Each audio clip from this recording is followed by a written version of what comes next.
Oke, Bung Risman sudah bergabung dengan kita.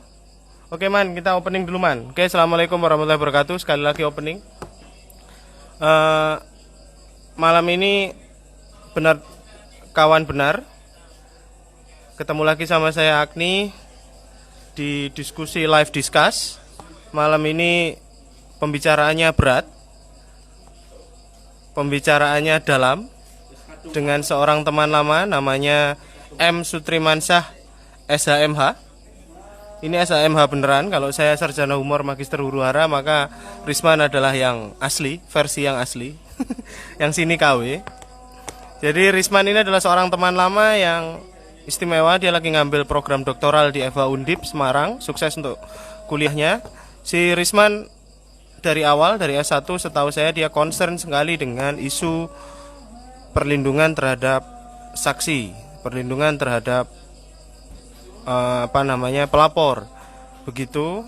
Jadi terakhir-terakhir kan kita dikejutkan dengan berita yang bikin shock. Enggak shock juga karena ini sudah rutin sekali. Jadi salah satu saksi kunci di kasus korupsi lobster, Deden namanya, dia meninggal. Ternyata ini bukan kasus satu-satunya. Jadi setidaknya ada lebih dari 5 kasus yang dicatat oleh CNN Indonesia yang melibatkan saksi-saksi kunci di kasus-kasus besar korupsi di negeri ini itu meninggal. Sehingga malam ini kita discuss tentang ada nggak sih sebenarnya perlindungan hukum untuk saksi di negeri ini. Sebelum itu juga malam ini kita mulai rangkaian acaranya dengan mari kita berdoa bersama untuk korban Sriwijaya Air SJ128. Semoga arwahnya diterima di sisi Tuhan yang Maha Kuasa. Semoga keluarga diberi kekuatan dan semoga penerbangan di Indonesia ini yang terakhir kali lah. Kita harusnya banyak belajar, cukuplah kematian yang mengingatkan kita, sehingga kita harus banyak belajar bagaimana penerbangan Indonesia menjadi lebih baik, kedirgantaran Indonesia menjadi lebih baik. Berdoa menurut agama dan keyakinan kita masing-masing. Dimulai.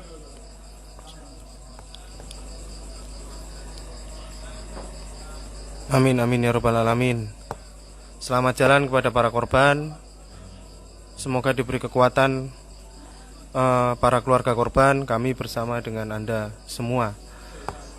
Oke, malam ini kita mulai ini semua dengan perform dulu dari Nova.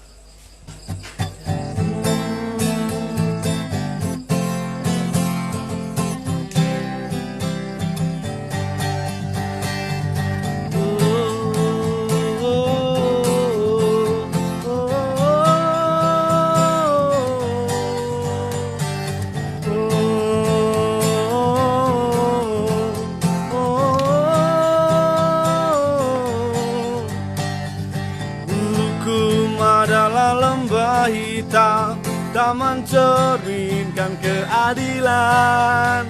Pengacara, juri, hakim, jaksa masih ternilai dengan angka. Uang hukum telah dikuasai oleh orang-orang beruang. Hukum adalah permainan untuk menjaga kekuasaan. Maling-maling kecil dihakimi, maling-maling besar dilindungi. Maling-maling ayam digebukin, maling uang rakyat dibiarin.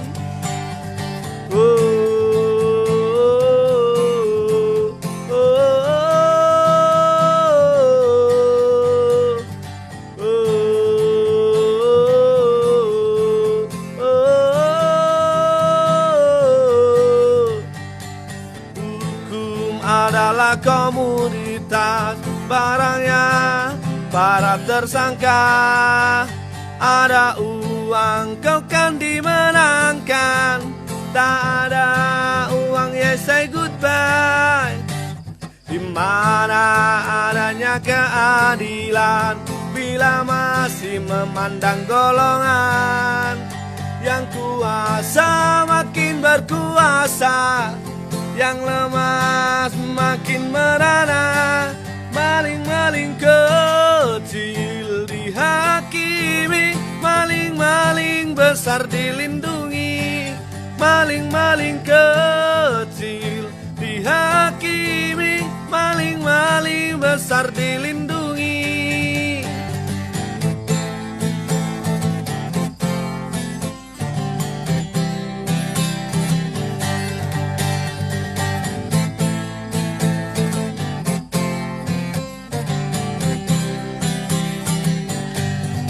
Maling-maling kecil dihakimi, maling-maling besar dilindungi. Maling-maling ayam digebukin, maling uang rakyat dibiarin. Maling-maling kecil dihakimi, maling-maling besar dilindungi. Maling-maling ayam digebukin, maling uang rakyat dibiarin.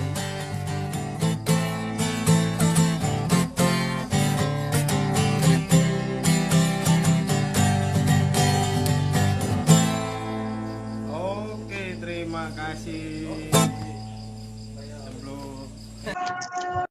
Oke, selamat bergabung Risman. Halo. Ya apa man, istimewa kak? Wah, parah sih sampai Mantap istimewa kan? itu. Jos, Nice. Kapan lagi diskusi sama calon dokter nih? bagus jaringannya mas Ya ya? apa man? Hah? Bagus jaringannya ya? Bagus lah. Bayar internetnya mahal. Wes. Apa kabar man? Lagi, makin- Gimana Semarang? Alhamdulillah pesat. ya baik-baik lah gitu. Pesat. Gimana? Toyaji Institute gimana? Lumayan lah ya. Ya udah bergengsi lah ya. Iyalah. Keren. Man, gimana kondisi di Semarang? PSBB? Ya kondisinya biasa-biasa aja sih mas. Malah di sini orang kebanyakan nggak pakai masker. Oh, nggak ada jam malam? Ada dong jam malam. Enggak, biasa aja mas. Iya? Mungkin saya tinggalnya karena jauh dari kota ya, daerah pedesaan sih. Iya. Jadi biasa saja orangnya di situ. Cuman ada masjid gitu dia terapkan protokol gitu kan. Nah, tapi ada juga masjid yang ya nggak pakai itu lah protokol. Kuliah dokter kalau daring gini harusnya lebih murah dong, paket instan, sasetan. Enggak lama sama aja. Ah? Bayarnya juga begitu juga. Iya. Saya kuliahnya hanya 1 semester doang, 5 semester penelitian. Oh, enak dong. Enak gimana mas? Enak dong kuliahnya cuma sebentar. Enggak, tetap kan lulusnya harus 6 semester, nggak bisa 5 semester. Apalagi 4 semester. Iya. Iya. Tapi masa masih bayar uang gedung kamu? Kan enggak toh.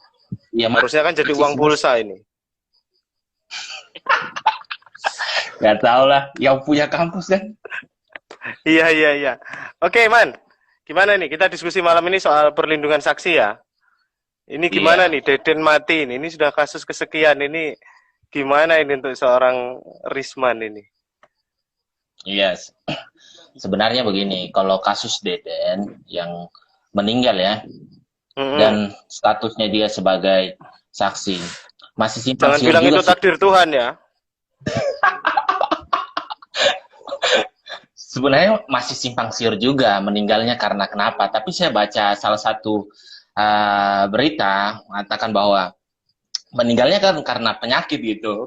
Jadi kalau kita menduga-duga ya bisa saja karena ada usaha untuk membungkam dia, memberikan kebenaran mana peristiwa itu, kira gitu. Cuman kalau kita meraba-raba bahwa saya melihat ya memang untuk Deden sendiri itu tidak mengajukan permohonan perlindungan gitu dalam Oh iya kondisi dia iya. merasa terancam. Jadi Mm-mm. sebenarnya yang menjadi jawaban kapan sebenarnya itu saksi merasa terancam ya ketika dia Mm. diketahui oleh si terlapor ini atau si pelaku ini. Jadi sejak saat itulah dia akan merasa tidak nyaman. Bisa saja dia mengalami intimidasi bahkan kriminalisasi sampai hilang nyawa dia kan gitu. Jadi memang Itu kondisi dari objektifnya aspek ya. kondisi objektifnya dan saya meyakini sampai detik ini kan uh, banyak itu saksi-saksi atau pelapor gitu bahkan korban yang memblow up diri dia di media itu sebenarnya secara tidak langsung dia membahayakan diri dia. Selain itu juga ya memang Mm-mm. menjaga kerahasiaan identitas dia itu sulit juga Mm. tuh saya kira. Jadi kalau kasus Oh, Deden ini kita masih menduga-duga matinya karena kenapa gitu. Tapi kalau matinya iya karena iya. takdir ya gitu kan. Iya, cuman kan semua yang mati, ya jelas lah, yang mati, semua yang mati dalam kasus kasus saksi-saksi kunci itu kan sakit semua itu ya. Nggak ada yang kemudian matinya karena dibunuh itu nggak ada. Sakit semua. Cuman kan anehnya kenapa orang yang jadi saksi itu tiba-tiba imunitas tubuhnya berkurang terus gampang mati gitu ya?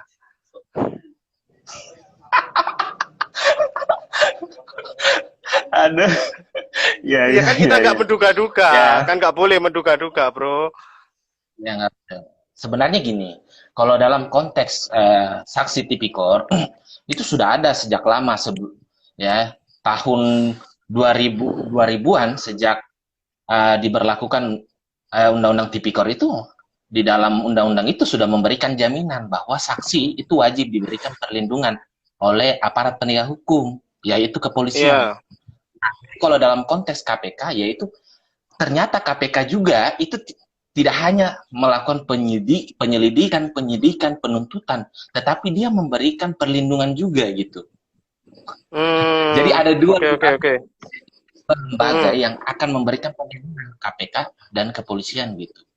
Kalau kita Hmm. merujuk pada Undang-Undang Tipikor, maka yang diberi kewenangan untuk memberikan perlindungan adalah kepolisian. Kalau kita kontekskan pada Hmm. Undang-Undang KPK, maka KPK lah sendiri yang memberikan perlindungan gitu. Tetapi Hmm. kemudian begini, ternyata seiring berjalannya waktu ada undang-undang yang secara khusus mengatur perlindungan saksi gitu.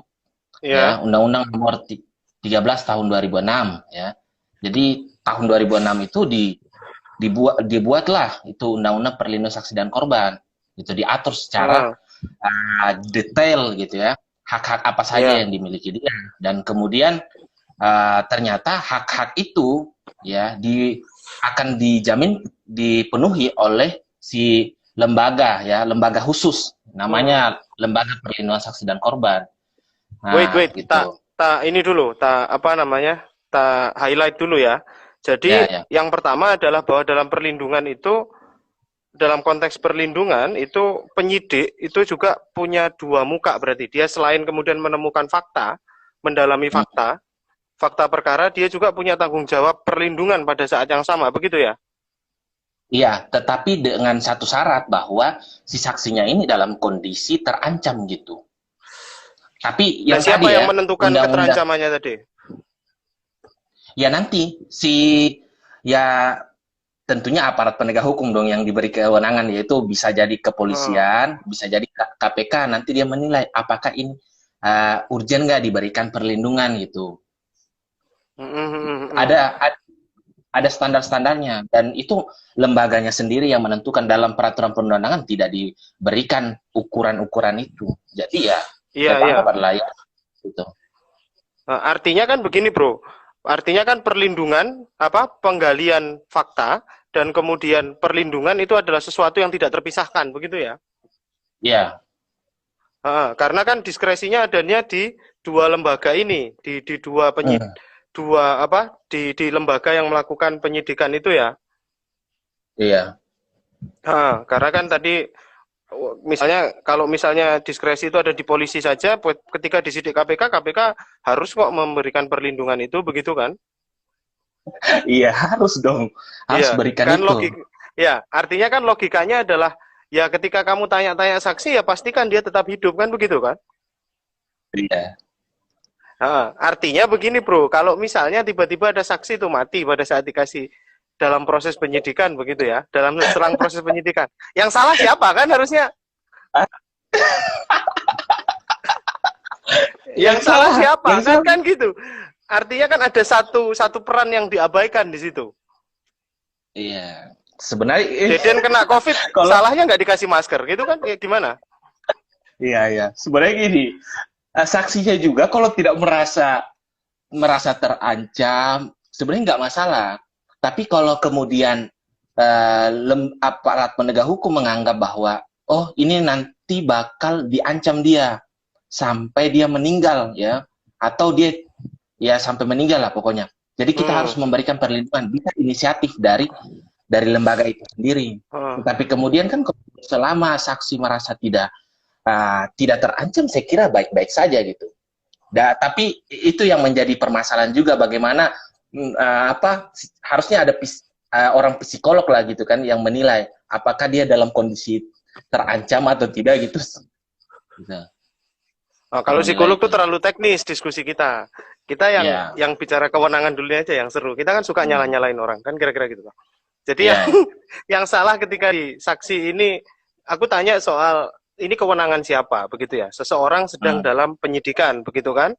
Kemudian dia sengaja atau tidak dia telah terekspos keberadaannya. Ya kan, exposure terhadap saksi itu kan bukan hanya terhadap khalayak ramai, tapi kan exposure terhadap pelaku kan begitu toh. Karena yang potensial mengancam itu kan pelaku begitu kan. Nah, dalam posisi itu kan tadi kamu bilang bahwa yang menentukan orang itu terancam atau tidak kan penyidiknya. Ya. Halo? Halo? Halo, gimana Mas tadi? Iya, oke. Nggak ada suaranya. Oh iya. Oke, Man. Jadi gini, kalau tadi kan kamu ngomong bahwa yang menentukan saksi itu terancam atau tidak, itu kan penyidiknya, begitu ya? Iya, sama saksinya juga. Sama saksinya? Iya, saksinya kalau saksinya merasa terancam ya udah. Dia bisa ngajukan permohonan ke aparat itu. Atau saksi kemudian merasa saya nggak terancam Pak, saya baik-baik aja gitu. Boleh juga? Iya, nggak masalah. Boleh juga, nggak masalah itu. Jadi posisi dari aparat penegak hukum sebenarnya dalam kondisi pasif. Kondisi pasif. Jadi gitu ya? Sementara untuk tersangka kan aktif. Tersangka ditahan atau enggak, tergantung penyidiknya, begitu ya? Tapi untuk saksi kok pasif? Nah, ini yang menarik. Iya. Ya, kecuali si saksi ini mengatakan bahwa saya merasa terancam. Nah, nanti diajukan ke aparat, ke penyidik bahwa ya apakah bisa diberikan perlindungan atau tidak gitu. Ya, artinya kan kalau mau kita compare secara sistem, kita diskusinya sistem dulu ya. Ini kan menurutku ada yang timpang begitu. Kalau di sisi tersangka, penentuan dia kabur atau tidak itu bersifat aktif. Artinya subjektif dari penyidik, begitu ya. Sementara kalau dari saksi, itu penyidik bersifat pasif. Saksi ini terancam atau tidak, ya tergantung dia terganggu hidupnya atau enggak, tergantung statement si saksi, begitu. Iya, itu terjadi di kasus EKTP, saksinya ada di Amerika, dan akhirnya dia meninggal secara misterius. Mati juga kan? Ada mati juga kan gitu. Lah, iya. Mati juga. Matinya juga nggak tahu karena kenapa gitu kan. Dan itu penyidik pasif begitu. Penyidik jadi pasif, ya sudahlah mati begitu. Tapi dia tidak bisa melakukan pencegahan terhadap keterancaman itu karena si saksi tidak merasa terancam gitu. Kalau boleh tak bahasakan. Jadi kalau dibandingkan nggak apple to apple dong. Yang satu terhadap tersangka itu aktif, terhadap saksi pasif. Iya. Ada standar ganda begitu. Iya, ada standar ganda. Oke. Kira-kira kalau dari kondisi itu kamu memperhatikannya gimana? Terhadap kondisi yang seperti itu ada standar ganda itu. Jadi gini, ya, yang saya harus luruskan di sini. Jadi sebelum ada undang-undang perlindungan saksi dan korban, memang itu dikembalikan ke masing-masing lembaga, ya, seperti kepolisian dan KPK. Itu dia memberikan perlindungan. Tetapi kemudian ada undang-undang perlindungan saksi dan korban pada tahun 2006 itu dibentuk, maka yang berwenang yang berwenang seharusnya yang menjamin, ya, menjamin keselamatan si saksi itu adalah Lembaga Perlindungan Saksi dan Korban. Tetapi LPSK. konteksnya ya LPSK, tetapi konteksnya adalah ketika saksi merasa terancam gitu. Atau tidak bisa atau tidak. Jadi banyak media, ya, banyak media atau publik menyoroti tentang saksi ini yang katanya merasa terancam, yang katanya media begitu kan. Jadi atas dasar itu Lembaga Perlindungan Saksi dan Korban bisa secara aktif memberikan perlindungan gitu, ya, gitu. Dan LPSK berada di Jakarta gitu ya. Jadi kalau kita bicara mengenai kewenangan siapa yang memberikan perlindungan, itu ada 3 lembaga kalau saya jawab. Ada KPK, ada kepolisian, dan LPSK. Ada LPSK. Iya, ya, selama betul. Itu, iya, kalau dalam konteks tipikor itu konteks tipikor dan undang-undang KPK itu tetap berlaku. 2 lembaga itu berwenang. Cuman kan ya tergantung dari 2 lembaga itu apakah dia memberikan dia sepenuhnya kah memberikan tanggung jawab itu kepada LPSK kan gitu. Tinggal bagaimana koordinasinya. Tapi di dalam Undang-Undang Perlindungan Saksi dan Korban, LPSK diberikan kewenangan itu. Artinya bahwa LPSK ya seharusnya yang tugasnya gitu ya, tugasnya untuk memenuhi hak-hak si saksi tadi. Gitu.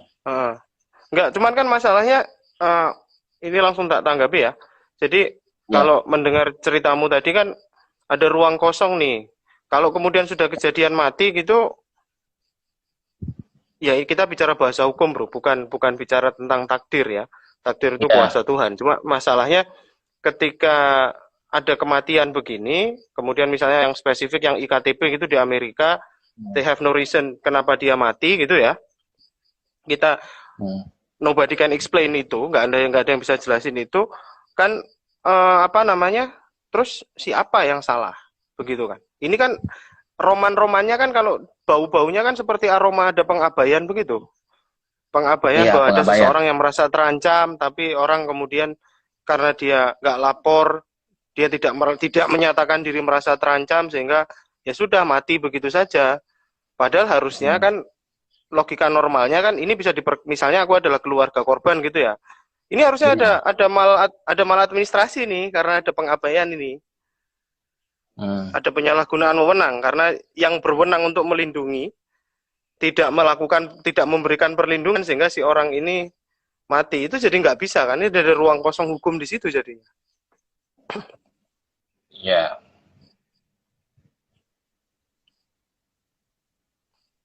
Iya. Ya sebenarnya gini ya. Kalau kita ingin menyalahkan, yaitu menyalahkan aturannya, gitu. Aturannya adalah apa? Selama ini saya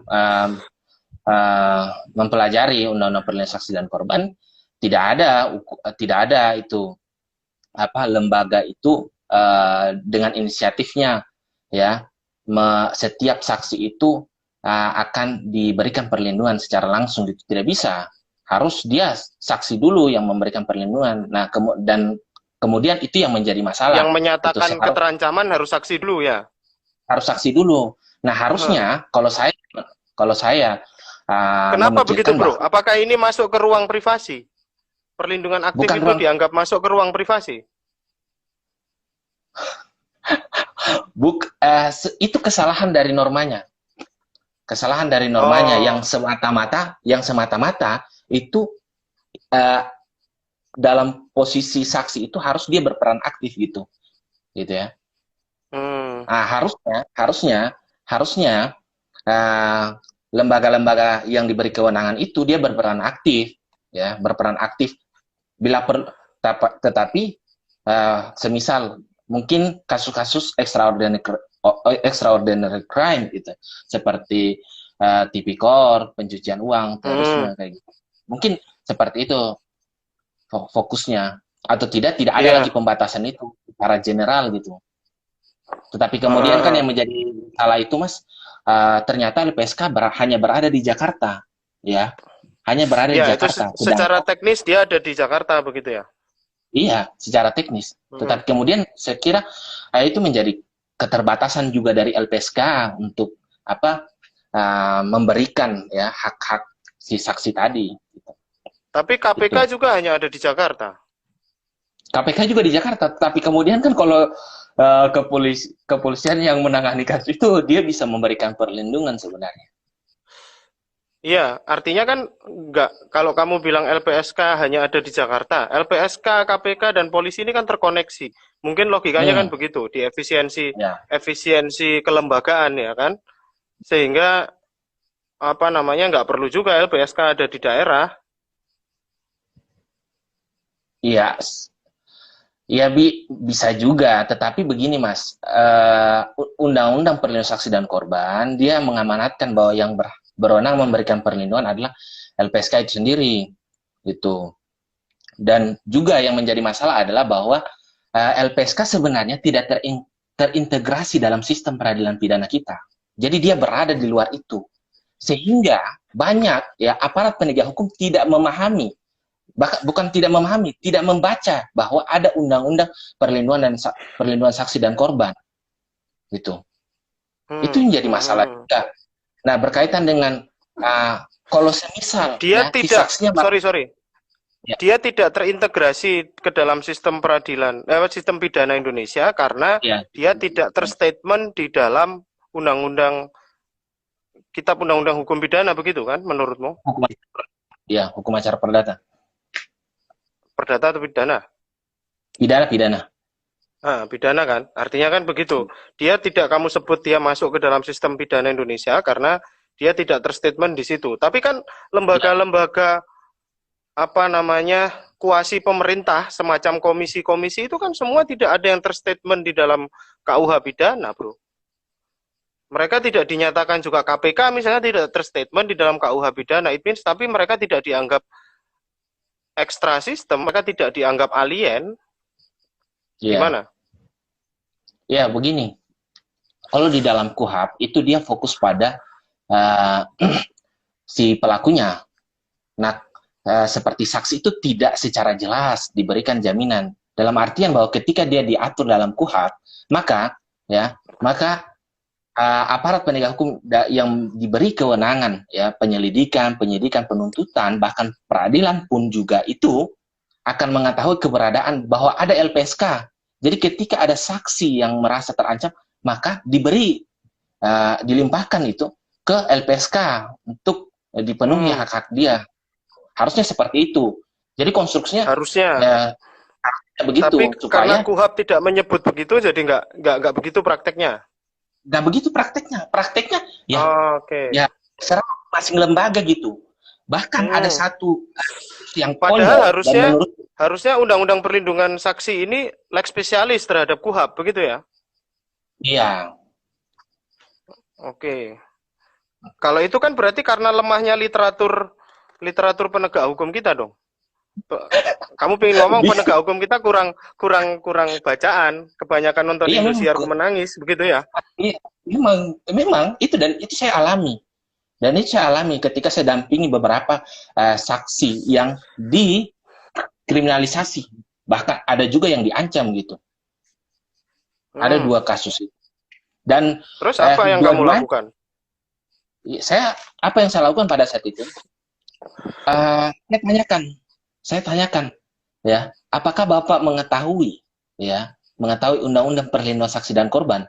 Ya. Oh, nggak tahu Mas. Ya. Saya tahunya Gisel gitu. Nah, tahunya Gisel gitu. Nah, terus saya bilang, nah ini jadi masalah. Nah, ini yang jadi masalah. Kenapa saksi bisa dilanjutkan kasus pidananya kan? Padahal dia masih dalam kedudukannya sebagai saksi, padahal dia ada perlindungannya di dalam Undang-Undang Perlindungan Saksi dan Korban. Dan itu kita Malah memahami. administrasi dong. Iya, iya, malah administrasi. Gitu. Saya pernah Salah satu melaporkan bentuk maladministrasi kan karena pejabat atau penegak hukum kita bodoh kan. Bentuk Dan- maladministrasi. ya, dan pada akhirnya saya laporkan ke Ombudsman. Jangan ketawa kamu ditangkap kamu nggak jadi dokter. Aku kamu. nggak bilang itu, sampean yang bilang ya. Iya tapi kamu yang ketawa, aku kan serius. Aku kan bilang nggak memahami, kan? Iya Gitu. iya. Iya. Bahkan nggak Nah, jadi nggak pernah. harus diluruskan ketawamu itu bukan karena itu ya kan. Ya, Terus gimana? Secara ya, ketemu habis dari praktekmu tadi? ya. Saya temukan bahwa ternyata di lapangan banyak aparat penegak hukum yang belum memahami undang-undang itu. Eksistensinya ya masih rendah lah undang-undang itu. Jadi undang-undang itu hanya secara tekstual saja, tetapi law in action-nya no. Iya. Tuh, makanya LPSK itu sangat dibutuhkan di daerah-daerah. Gitu. Nah, tetapi Artinya kemudian kalau- begini, ya.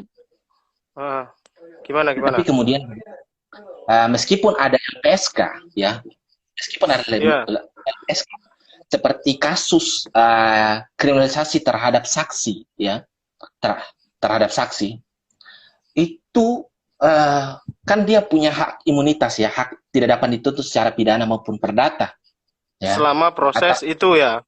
Ya, selama proses itu, baik dia Berarti akan eh, saksi juga telah. nggak boleh ditagih hutangnya selama dia jadi saksi gitu berarti ya. Urusan perdata. bukan gitu, tetapi masih berhubungan dengan ke kasus yang jadi dia sebagai saksi gitu. Nah, hak Oh, imunitas tak pikir kalau aku jadi saksi, leasing nggak bisa narik motorku gitu. itu keterlaluan itu. Enak dong jadi saksi, bebas Enak tagihan jadi saksi. leasing. Iya. Dapat susu Iya. sama kacang hijau Cuman ya. gini, ya, ketika kita ya mengajukan permohonan perlindungan hak imunitas kepada LPSK, nanti LPSK akan menilai gitu ya, akan menilai apakah ini orang berhak nggak diberikan hak imunitas gitu. Nah, ketika iya, semisalnya, maka produk hukum yang dikeluarkan oleh LPSK adalah rekomendasi bahwa dia tidak dapat dituntut secara pidana maupun perdata. Nah, sesuai Undang-Undang Perlindungan Saksi dan Korban, misal gitu ya. Terus dia kirim ke kepolisian atau kejaksaan gitu ya. Kejaksaan. Tahu-taunya apa? Kepolisian malah bilang gini, loh kan ini sekedar rekomendasi. Bisa saya ikuti, Iya kan bisa. kocak. Kan Kan rekomendasi tidak- butuh penetapan. Nah, itu kan Kan ya harusnya ke terserah. pengadilan. Ya terserah aku dong. Lembaga aku kan yang tangani kasus ini. Nah, itu menjadi kelemahan dari LPSK. Produk hukumnya Iya, masih iya. rekomendasi. Nah, itu Kamu masalah anak bawang juga. kasih rekomendasi segala ngapain gitu ya. Nah, itu yang dari pusat lah. Ini LPSK dari pusat kok mau kirim surat rekomendasi polsek gitu ya. Tingkat kabupaten. Nah, orang saya tunduknya sama atasan saya, sama lembaga saya, kok tiba-tiba Iya. itu masalah, Mas. Dan itu masalah sampai detik ini. Dan Iya, LPSK yakin tidak aku itu menyadari. masalah. Dulu Itu di kerjaanku juga begitu. Ini Nah, anak muda ngapain kasih rekomendasi, panggil-panggil kita, ngapain? Kita PNS, dia bukan PNS gitu kan. Kadang iya. Jadi ngapain anak ini nanganin kasus, pakai manggil-manggil polisi segala. Harusnya dia cuman bikin outbound gitu aja lah. Lah. Kacau. Iya. Aduh. Tapi bagus lah kacau gitu kan. Jadi kamu punya bahan buat bikin tesis sama disertasi tuh. Iya, dan itu menjadi salah satu penelitian saya, perlindungan saksi. Daripada disertasimu soal 19 detik. Loh, itu ada hubungannya, Mas, mengenai perlindungan saksi siapa saja. Oh itu. iya. Kita sampai ke sana. Ini kalau nggak diseret-seret ke Gisel nggak akan menarik ini.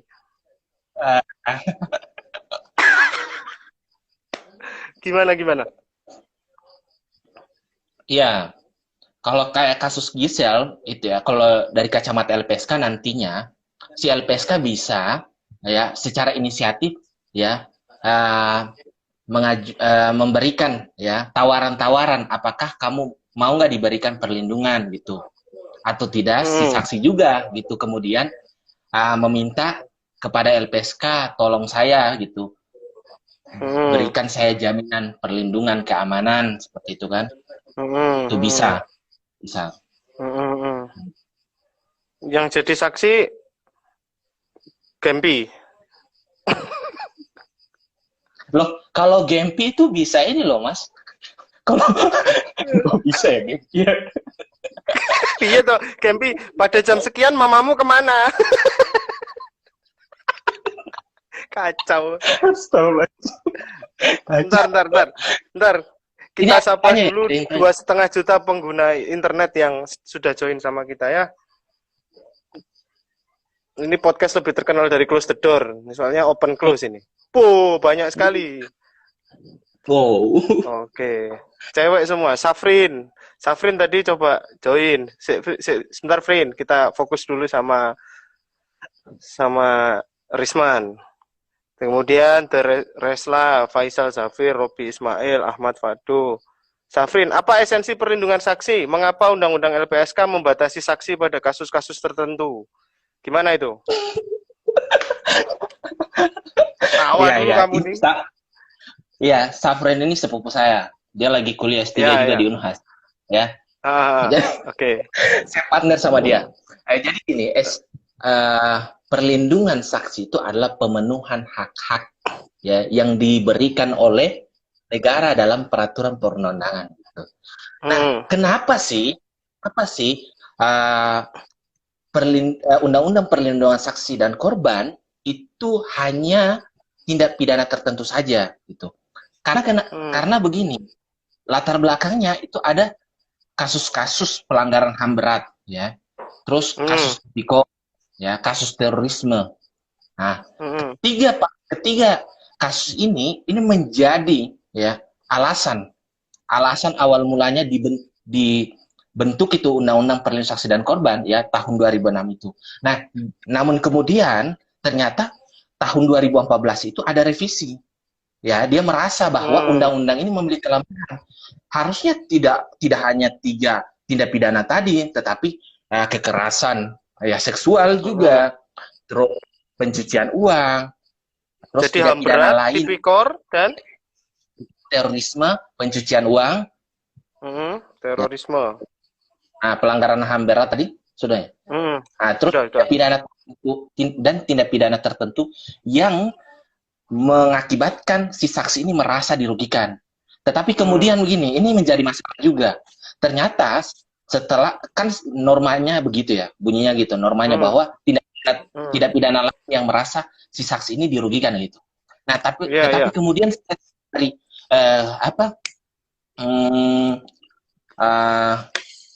dari komisioner dari ketua LPSK ya menggarisbawahi bahwa sebenarnya perlindungan saksi ini fokus pada tindak pidana korupsi, tindak pidana pencucian uang, pelanggaran HAM, kekerasan dalam rumah tangga, kekerasan seksual gitu. Kalau tindak pidana tertentu seperti tindak pidana umum itu mereka tidak begitu fokus. Jadi dia hanya memfokuskan kayak kasus tipikor kan, dia lebih banyak menangani kasus-kasus tipikor ketimbang kasus tindak pidana umum. Karena bagi mereka, ya kami kata undang-undangnya seperti itu, fokusnya sebatas itu. Tetapi kalau saya, ya tidak ada batasan gitu.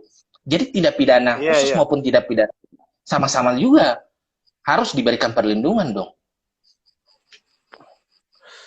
Karena sebelum ada LPS Undang-Undang Perlindungan Saksi pun kewenangan untuk perlindungan saksi sudah melekat di penyidik tadi ya. Iya, tetapi gini Mas. Artinya sebenarnya ini bukan hal baru gitu loh. Iya. Iya, tetapi begini, ada yang jadi masalah juga. Nah, bagaimana dengan kasus-kasus yang bukan tidak pidana gitu kan? Dalam konteks semisal perkara niaga, industri, bagaimana? Jawabannya adalah bahwa sampai detik ini Undang-Undang Perlindungan Saksi dan Korban tidak mengakomodasi perlindungan terhadap saksi dalam konteks bukan tindak pidana. Itu. Kalau kemudian begini, Bro, karena pidana itu kan ruang publik ya, hukum publik. Iya. Kalau perdata itu kan hukum privat. Itu gimana? Ya, Artinya kan Iya, iya. ya, you name it lah. Maksudku kan saksi itu kalau dipidana akan dicarikan sama penyidik ya. Tapi kalau saksi di perdata kan ya kamu cari sendiri lah. Kami kan jadi bingung siapa yang termasuk saksimu atau bukan kan? Ya Iya, apa? iya. Iya. Nggak, aku berlagak Iya. jadi pejabat aja, sok-sokan aja. Iya. Tapi oke. Sampai ke situ juga ya. Udah, saksi dalam Nyampe lah. konteks. Oke lah. Aku menyepi di sini kan karena terlalu pintar, bukan karena terlalu bodoh, bukan. Sombong nomor 1 tetap. Ayo, lanjut. Iya. Ya sebenarnya kalau kita melihat dari politik hukumnya, alasan terbentuknya Undang-Undang Perlindungan Saksi dan Korban ya semata-mata karena kasus extraordinary crime seperti pelanggaran HAM, ya, tipikor, gitu, dan terorisme itu menjadi latar belakang. Tetapi kemudian begini, masa kita hanya fokuskan pada tindak pidana saja, gitu kan? Harusnya secara general saja tidak ada batasan itu karena kan sudah ada lembaga perlindungan dan korban. Harusnya begitu. Tapi kemudian itu menjadi keterbatasan sampai detik dan itu menjadi objek penelitian saya, gitu. Menjadi objek penelitian saya untuk bagaimana sih caranya ini agar saksi-saksi yang bukan tindak pidana dapat terakomodasi itu. Karena secara fakta saya pernah mendampingi saksi-saksi itu, Mas. Kayak kasus ini. Kebanyakan saksi kasus perdata itu dikriminalisasi. Kebanyakan. Iya. Biasa kan? Orang lapor terus balik lapor itu kan biasa. Iya, tapi ini dalam konteks dia memberikan keterangan di persidangan. Nah, terus pada akhirnya dia dilaporkan, ya, karena dia memberikan keterangan tidak benar gitu. Akhirnya penyidiknya juga ini malah menindaklanjuti gitu. Sampai putusan. Ada yang dihukum, ada yang divonis bebas gitu. Padahal harusnya dia nggak bisa diperkarakan selama dia jadi saksi ya. Bisa dong, Mas. Karena kan tidak ada undang-undangnya. Oh, enggak. Tadi kan gini. Kalau ketika kemudian LPSK memberikan rekomendasi kan harusnya dia nggak diperkarakan begitu ya. Nah, LPSK, jawabannya begini LPSK. Saya tidak bisa memberikan perlindungan karena amanat undang-undang itu hanya saksi-saksi tindak pidana saja. Oh, oke. Iya. Ada ruang kosongnya di situ kan? Ya, jadi arifnya itu undang-undang perlindungan saksi dan korban adalah hanya sebatas tindak pidana saja. Ya, gitu. Tadi disebutkan norma yang salah, lalu norma ini melanggar apa? Maksudnya gimana tuh? Maksudnya gimana, Aswal? Jadi pertanyaannya tadi disebutkan ada norma yang salah, lalu norma ini melanggar apa? Kita tunggu respon dari Aswal. Dalam kasus Gisel, siapa yang jadi korban? Kita lah. Cuman 19 detik kan? Kurang.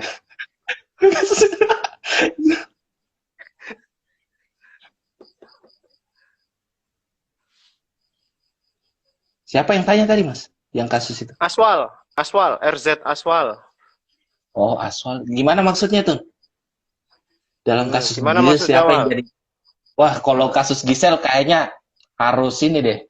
Sama pakarnya lain juga. Siapa pakarnya? Pakarnya Ariel lah, kan pelopornya itu.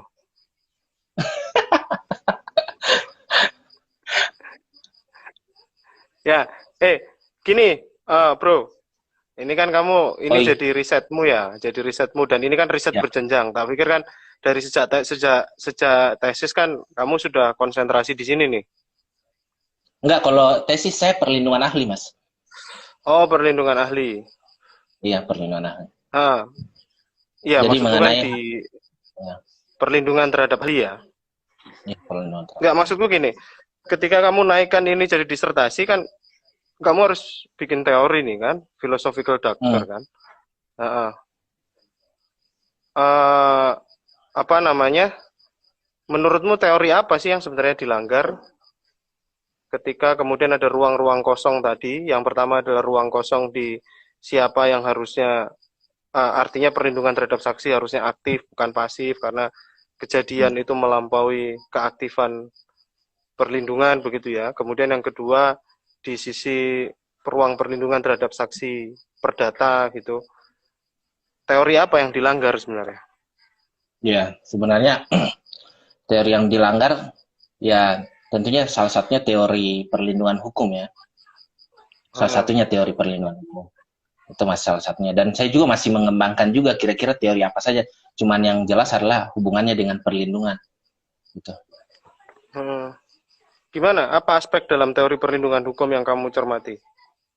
Ya, yang saya cermati adalah bahwa dalam perlindungan hukum itu kan ada pemenuhan hak dan kewajiban gitu. Tetapi kemudian ternyata hak dan kewajiban itu tidak secara seimbang gitu. Tidak secara seimbang. Kira-kira begitu dulu. Ya. Iya, oke. Kalau ya, halo? Halo, tes. Tes. Iya, oke. Masuk. Kalau teori perlindungan hukumnya yang aku coba ingat ya, lama nggak kuliah ini. Kalau yang sisa Cipto kan, kalau nggak salah, di teori perlindungan hukumnya kan, menurut Pak Sab kan, ada unsur pemenuhan hak asasi manusia di situ ya. Bentar, aku coba googling. Seingatku begitu. Oh iya, benar. Jadi ada upaya melindungi kepentingan seseorang dengan cara mengalokasikan suatu hak asasi manusia, kekuasaan kepadanya untuk bertindak dalam rangka kepentingan tersebut. Gitu ya. Artinya kemudian harusnya perlindungan pemerintah ini, kalau aku boleh menyimpulkan, berarti kan perlindungan pemerintah ini aktif, perlindungan terhadap saksi ini aktif, karena itu adalah bagian dari hak asasi manusia, apalagi kalau menyebabkan kematian kan hak hidup orang, ini kan bicara tentang hak hidup orang, sehingga urgensinya kan di situ ya, urgensinya kamu kuliah kan di situ ya. Ya, selain itu tidak boleh ada pembatasan gitu, jangan hanya tindak pidana doang, Bu. Tidak ada, karena lahirnya negara kan memberikan jaminan perlindungan, keamanan. Betul. Jangan kayak bilang ini ya, ruang perdata itu privat ya. Kayak ini ya, saya diuji. Karena risikonya sama. Kayak diuji sama promotor. Nah, ini ada salah satu promotormu ini, Aswal, kan tadi ditanya siapa yang salah. Narsum jawab norma yang salah. Sejak kapan norma itu salah? Menurutmu norma itu salah sejak kapan? Ya. Norma salah setelah pulang pagi. Ya, sebenarnya gini. Kalau saya ngutip pendapat dari Prof. Sudikno Mertokusumo, ya itu ada dalam bukunya Pedoman Hukum Sebuah Pengantar edisi revisi. Jadi di pendapat beliau bahwa hukum itu tidak sejelas-jelasnya, hukum itu tidak selengkap-lengkapnya, karena hukum itu sendiri ya statis, dia berada di tempat, sedangkan masyarakat itu ya dinamis. Sehingga dia dia tidak mampu menjawab sendi-sendi yang ada di masyarakat itu, hukum itu sendiri gitu. Jadi kalau saya bilang ya kan tentunya ada keterbatasan dalam aturan itu, dan saya kira ya wajar saja kalau ada kesalahan itu. Begitu. Ya, artinya menurutmu dalam kasus ini seperti ketika hukum terlambat membaca ada pencurian listrik begitu. Ternyata terminologinya nggak nyampe. Dulu yang dicuri cuman BH sama celana dalam, ternyata sekarang listrik bisa dicuri gitu ya. Kalau dulu saksi yang dibunuh cuman saksi pidana, sekarang perdata kena juga. Gitu ya. Jadi hukum terlambat. Begitu kan. Hukum kan selalu gaptek. Iya. Ini jawab dulu nih Rahmani. Adakah alasan khusus Undang-Undang LPSK hanya melindungi saksi dari perkara tindak pidana saja? Nah, Kayaknya dia datangnya terlambat nih. Datangnya terlambat. Masuk kelasnya telat. Iya, masuk kelasnya telat ini. Enggak apa-apa, Nah, jelasin gini. dulu. Siapa tahu Ya, jodohmu. Ayo. ya, kenapa sih Undang-Undang Perlindungan Saksi dan Korban itu hanya melindungi saksi tindak pidana saja? Karena Tadi waktu memang, menjelaskan Aswin suaramu tinggi. Rahmani kok suaramu tiba-tiba lembut. Wah, tendensius ini penjelasanmu. karena gini dek, karena gini, Pakai D lagi. Iya, iya, oke, oke. karena gini, Gimana, Bang? lahirnya Undang-Undang Perlindungan Saksi dan Korban dilatar belakangi karena banyak saksi-saksi dari kasus tipikor, terorisme, pelanggaran HAM yang kerap kali mengalami ancaman, bahkan kriminalisasi. Sehingga untuk Hmm, memberikan dia perlindungan, maka lahirlah Undang-Undang Perlindungan Saksi dan Korban. Meskipun sebelum Undang-Undang Perlindungan Saksi dan Korban lahir, itu sudah ada undang-undangnya. Tetapi yang dibutuhkan adalah hak-hak apa saja yang secara detail gitu diberikan. hmm, Nah, itu. Oke, siap. Ini Ya, kamu mau jelasin nggak? Ini Aswin tanya lagi, sekali lagi. Ini pertanyaan terakhir ya. Jadi ya. bisa diuraikan nggak soal teori kesalahan? Kamu kalau nggak mau jelasin ya nggak apa-apa. Supaya Wah, rasanya kayaknya nggak kayak lagi diuji promotor. Gimana? iya. Nantilah kita diskusi lagi ya, Bang Aswin. Oke, siap, Bang. Dibenturkan. Oke ya. Oke, Bang Aswin ditunggu DM-nya ke Rizwan.